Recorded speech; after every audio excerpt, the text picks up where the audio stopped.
राधे राधे दोस्तों, स्वागत है आपका आपके अपने यूट्यूब चैनल ग्रेडली एम क्लासेस में। यदि आप बीए सेकंड सेमेस्टर पर हैं और पॉलिटिकल साइंस लिए हुए हैं तो आप बिल्कुल सही जगह पर आए हैं। आपका जो पेपर है वह है पॉलिटिकल थ्योरी एंड कॉन्सेप्ट का, जिसकी आज यूनिट 4 का पार्ट 1 है। इसके पहले हमने यूनिट 1, यूनिट 2 और यूनिट 3 के बारे में पढ़ा हुआ था। सिलेबस भी मैं बता चुका हूँ, हमारा सिलेबस क्या क्या कितनी यूनिट होने वाली हैं और सिलेबस में हम क्या क्या और कैसे पढ़ने वाले हैं। पीडीएफ का आपको कहाँ से मिलेगा, इस सब की जानकारी हमने पहले वीडियो में दी हुई है। उसका लिंक डिस्क्रिप्शन पर मिल जाएगा, आप वहाँ से जाकर देख सकते हैं। चैनल की प्लेलिस्ट पर जाकर भी आप देख सकते हैं।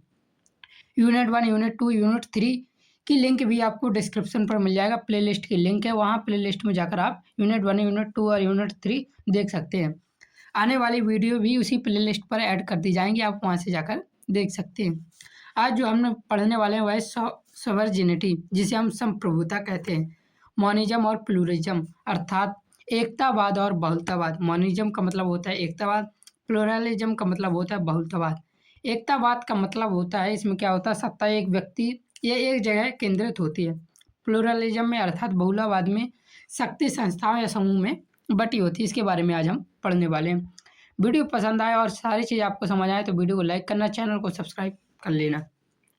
जैसा कि आपको पता है, आप यदि थ्योरी का पेपर है तो थ्योरी वाले स्टूडेंट भी ये देख सकते हैं और आपका एमसीक्यू पेपर है तो भी देख सकते हैं। और यहाँ से आपका 100% कोर्स कंप्लीट होने वाला है। थ्योरी प्लस एमसीक्यू यहाँ मैं दोनों करवाने वाला हूँ। थ्योरी से ही एमसीक्यू बनते हैं, तो मैं बताता जाऊँगा कौन कौन से इंपॉर्टेंट क्वेश्चन यहाँ से बन सकते हैं।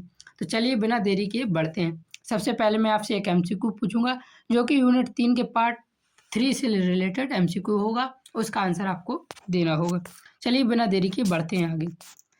देखिए जी, यूनिट 3 का पार्ट 3 है, जिसमें हमने राज्य के बारे में पढ़ा था। तो इसमें दिया हुआ रात्रि प्रहरी राज्य अर्थात नाइट वॉचमैन स्टेट की संकल्पना किस सिद्धांत से संबंधित है। तो इस सिद्धांत का सही आंसर आपको हमें देना है। चलिए बिना देरी किए अब हम संप्रभुता की ओर पढ़ते हैं। क्या है संप्रभुता, इसका सबसे पहले हम इंट्रोडक्शन देखेंगे। संप्रभुता राज्य का सबसे महत्वपूर्ण और अनिवार्य तत्व है। इसे राज्य की आत्मा या प्राण कहा जाता है। मैंने इसे पहले भी आपको बताया था। संप्रभुता को राज्य की क्या कहा जाता है, आत्मा या प्राण कहा जाता है। यदि किसी जनसमूह के पास जनसंख्या, निश्चित भूभाग और सरकार हो लेकिन संप्रभुता ना हो तो वह राज्य नहीं कहलाता है। ये राज्य के तत्व होते हैं जनसंख्या, निश्चित भूभाग, सरकार और संप्रभुता। इसके बारे में हमने जाना था पिछली वीडियो में, यूनिट 3, जिस पर हमने स्टेट के बारे पर ही चर्चा की थी। संप्रभुता वह सर्वोच्च शक्ति है जिसके ऊपर राज्य के भीतर कोई अन्य शक्ति नहीं होती, जिसके बाहर भी वह स्वतंत्र रहता है। अर्थात राज्य के भीतर सबसे ऊंचा जो ओहदा होता है वह किसका होता है, संप्रभुता का होता है। सबसे बड़ी शक्ति संप्रभुता होती है, बाहर से भी यह स्वतंत्र होती है। अब चलिए संप्रभुता की परिभाषा देखते हैं। हिंदी पर ही देखना, हिंदी से ही पेपर आने वाला है आपका। यदि इंग्लिश मीडियम का कोई स्टूडेंट हो तो जल्दी हम इंग्लिश मीडियम का टीचर लाने वाले हैं। संप्रभुता की परिभाषा, प्रसिद्ध विधिवेत्ता विलियम बेलिंगस्टोन, याद रखना नाम, विलियम बेलिंगस्टोन के अनुसार संप्रभुता सर्वोच्च, बेरा कटोक और अनियंत्रित सत्ता है। संप्रभुता सर्वोच्च, सर्वोच्च का अर्थ है सबसे ऊपर, इससे ऊपर कोई शक्ति नहीं होती है। बेरो कटोक का अर्थ होता है जिस पर कोई रोक टोक ना हो, अर्थात संप्रभुता पर कोई रोक टोक नहीं होती है। और यह अनियंत्रित सत्ता अर्थात कोई दूसरी संस्था या व्यक्ति से नियंत्रित नहीं करता है, अर्थात राज्य के भीतर कोई भी शक्ति उससे ऊपर नहीं होती है और बाहरी शक्तियाँ उसे आंतरिक मामलों पर हस्तक्षेप नहीं कर सकती है। संप्रभुता दो प्रकार की होती है, इंटरनल और एक्सटर्नल, आंतरिक संप्रभुता और बाह्य संप्रभुता। चलिए आंतरिक और बाह्य संप्रभुता को गहन अध्ययन यहाँ पे हम करने वाले हैं। सबसे पहले इंटर संप्रभुता। आंतरिक संप्रभुता का अर्थ है कि राज्य की सीमाओं के भीतर रहने वाले सभी व्यक्ति, संस्थाएं और संगठन राज्य की सर्वोच्च सत्ता के अधीन अर्थात संप्रभुता के अधीन है। राज्य कानून बनाता है और सभी को उसका पालन करना पड़ता है। यह राज्य के भीतर शांति, सुरक्षा, व्यवस्था बनाए रखने के लिए आवश्यक है। तो याद रखना, राज्य के भीतर रहने वाले सभी व्यक्ति, संस्थाएं और संगठन राज्य की सर्वोच्च सत्ता के अधीन होते हैं। अब देखिए बाह्य संप्रभुता क्या है। बाह्य संप्रभुता का अर्थ है राज्य बाहरी नियंत्रण से स्वतंत्र होता है। कोई अन्य राज्य उसके आंतरिक या अंतर्राष्ट्रीय मामलों में हस्तक्षेप नहीं कर सकता।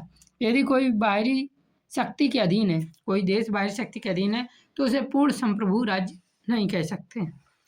संप्रभुता के कुछ मुख्य लक्षण होते हैं। संप्रभुता इसके क्या क्या लक्षण है? सबसे पहले स्थायी संप्रभुता स्थायी होता है, जब तक राज्य है संप्रभुता बनी रहेगी।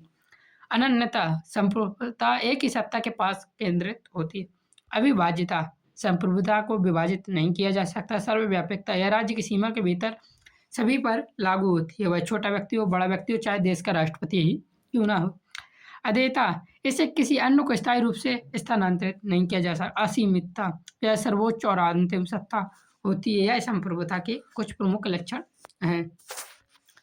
आगे देखिए क्वेश्चन कैसे पूछा जा सकता है। यहाँ का सबसे इम्पोर्टेंट क्वेश्चन है संप्रभुता सर्वोच्च बैरोकटोक और अनियंत्रित सत्ता यह परिभाषा किसने दी? मैंने आपको इसका नाम बताया था और कहा था अच्छे से याद रखना है। इसका आंसर आप हमें कमेंट में बताएं। दूसरा क्वेश्चन यहाँ पूछा जाता है आंतरिक संप्रभुता का अर्थ क्या है? और तीसरा क्वेश्चन जो सबसे इम्पोर्टेंट है वह है बाह्य संप्रभुता का तात्पर्य क्या है? इन तीनों के आंसर आप हमें कमेंट में वीडियो पॉज करके जरूर बताएं। अब देखिए संप्रभुता का अद्वैतवाद अर्थात सवर्जेनिटी और सवर्जेनिटी के बारे में हम पढ़ेंगे।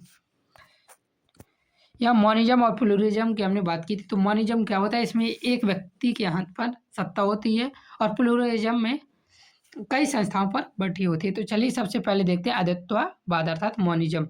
संप्रभुता के अद्वैतवाद सिद्धांत का प्रमुख प्रतिपादन जॉन ऑस्टिन ने किया था, याद रखना। और इन्होंने अपनी पुस्तक लेक्चर ऑन ज्यूरिस्प्रूडेंस में संप्रभुता को एक सर्वोच्च और अविभाज्य सत्ता बताया था। क्वेश्चन पूछा जा सकता है जॉन ऑस्टिन की कौन सी किताब पर संप्रभुता को एक सर्वोच्च और अविभाज्य सत्ता बताया गया है? तो इनकी पुस्तक का नाम याद रखना। इस सिद्धांत के प्रतिपादक जॉन ऑस्टिन थे, ये भी याद रखना। उनके अनुसार राज्य में केवल एक ही सर्वोच्च सत्ता होती है, वही कानून बनाती है और उसके आदेशों का पालन करना नागरिकों का कर्तव्य होता है। इस सिद्धांत के अनुसार संप्रभुता अविभाज्य और पूर्ण होती है। इसकी आलोचना देखिए, आधुनिक संघीय राज्यों में शक्ति विभाजित होती है, इसलिए पूर्ण अविभाज्यता व्यवहारिक नहीं मानी जाती है, क्योंकि हमारे देश में भी आज सरकार अलग अलग टुकड़ों पर बटी होती है, अलग अलग सत्ता या अलग अलग शक्ति समूह में संस्थाओं में बटी हुई है आज हमारे देश में। कुछ शक्तियाँ हमारे केंद्र सरकार के पास है, कुछ शक्तियाँ राज्य सरकार के पास है और कुछ शक्तियाँ जिला के विधायक के पास भी होती हैं। अगला देखिए दिया हुआ है संप्रभुता का बहुलवादी सिद्धांत। मोनिज्म पढ़ लिया, अब हम पढ़ेंगे प्लूरलिज्म। बहुलवादी सिद्धांत के अनुसार संप्रभुता केवल एक राज्य के पास केंद्रित नहीं होती है, बल्कि समाज में विभिन्न समूहों में बटी होती है, जैसे परिवार, चर्च, ट्रेड यूनियन, सामाजिक संगठन आदि भी अपनी अपनी शक्ति रखते हैं। इसलिए सत्ता केवल राज्य तक सीमित नहीं है।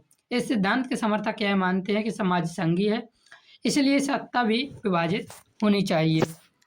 आगे देखिए इसकी जो विशेषताएं हैं। सत्ता अनेक समूह में विभाजित होती है, राज्य सर्वोच्च नहीं बल्कि एक संस्था मात्र होती है, सामाजिक संगठनों की स्वतंत्रता पर बल होता है। यहाँ से जो इम्पोर्टेंट क्वेश्चन पूछे जाते हैं वो देख लीजिए। पहला दिया हुआ संप्रभुता के अद्वैतवाद सिद्धांत का प्रमुख प्रतिपादक कौन था? याद रखना, इम्पोर्टेंट क्वेश्चन है, इसका आंसर कमेंट में भी बताना। बहुलवादी सिद्धांत के अनुसार संप्रभुता किसके पास होती है?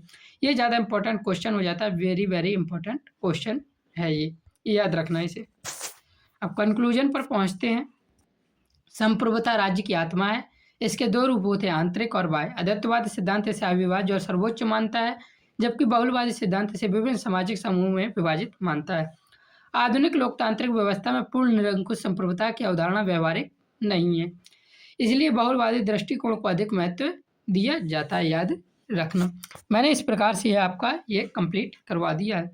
यदि आपको ये सब समझ में आया तो वीडियो को लाइक करना, चैनल पर नए हैं तो चैनल को सब्सक्राइब करके बेल आइकन दबा लेना। और यदि आप पीडीएफ चाहते हैं तो पीडीएफ के लिए आप पहली वीडियो देख लीजिए, वहाँ मैंने पीडीएफ के बारे में बताया हुआ है। चैनल पर नए हैं तो सब्सक्राइब जरूर करना। जय हिंद, जय भारत, राधे राधे। अगली वीडियो हम लाएंगे इसी से रिलेटेड होने वाली है, जिसका जो पार्ट 2 होगा वह होगा लॉ अर्थात कानून के बारे में। कानून के हम डेफिनेशन, सोर्स, क्लासिफिकेशन के बारे में पढ़ेंगे। तो ठीक है, जय हिंद, जय भारत, राधे राधे।